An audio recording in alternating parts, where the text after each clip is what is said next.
রামপুর নামে একটি ছোট গ্রামে রাজু নামে ১৮ বছরের একটি ছেলে থাকত। রাজু ছিল অনাথ। তার মা তাকে জন্ম দেওয়ার সময় মারা গিয়েছিলেন। এরপর তার বাবাই ছিল রাজুর জীবনের একমাত্র ভরসা। কিন্তু রাজুর বয়স যখন মাত্র ৮ বছর, তখন তার বাবা কোনো এক কাজে জঙ্গলে গিয়েছিলেন, আর তারপর আর কোনো দিন ফিরে আসেননি।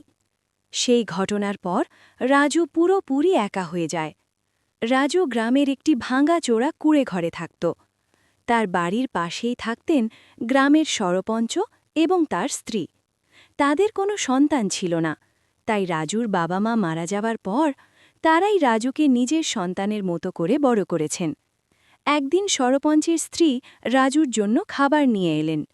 এই নে রাজু বাবা, খাবার খেয়ে নে, আর যদি কম পড়ে আমার কাছ থেকে এসে নিয়ে নিবি। রাজু লজ্জায় মাথা নিচু করে বলল, মাসি, আমি আর কতদিন আপনাদের উপর বোঝা হয়ে থাকব? এখন তো আমার নিজেরই লজ্জা লাগে। সরপঞ্চের স্ত্রী মৃদু হেসে উত্তর দিল, আমাদের নিজের সন্তান না হলেই কি তুই আমাদের বোঝা হয়ে গেছিস? সামনে থেকে আর এসব কথা বলবি না।